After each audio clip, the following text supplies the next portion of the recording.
everyone, welcome to another quick chat. So we're going to talk about stop fighting your protection. God is our refuge, our fortress, if we just trust in him. He doesn't merely just protect our physical, but he extends to our emotional and our spiritual well-being also. So the first thing we have to do is we have to recognize our limitations in our self-reliance. We cannot do anything alone. We have to realize everything is done through the grace and mercies of Christ. When we try to do things on our own, it leads us to developing pride. And God can never work with a prideful soul. He can only work with an open, loving soul that gives everything to him because he gets all the glory and honor. We can never trust in our own heart. We can never trust in our own understanding.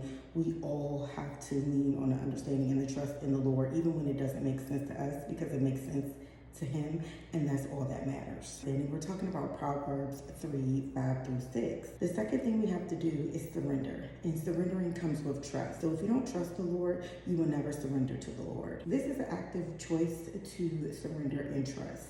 And when we surrender and trust, these are the following things that we give up. Fears, giving up every need to control every situation and outcome. Number 3, in understanding his protection and not fighting it, is embracing his peace. As long as we trust in his protection, he will give us peace. So we got to think about it from the Gospels. Number 1.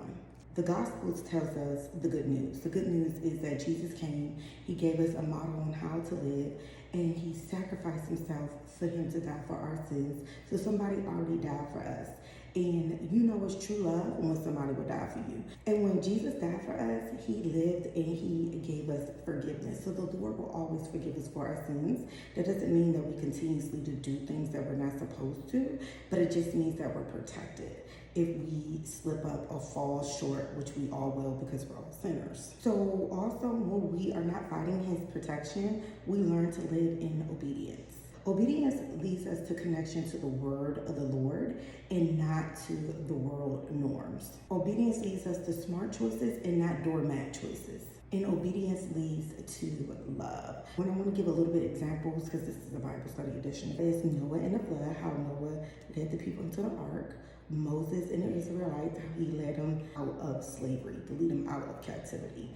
Then we're talking about Noah in the lion's den, when he got thrown in the lion's den and he wasn't eaten. And then we have Shadrach, Meshach, and Abednego, who was thrown in the fiery furnace, and not one drop of fire engulfed them. Do not fight the Lord's protection, even if it seems crazy.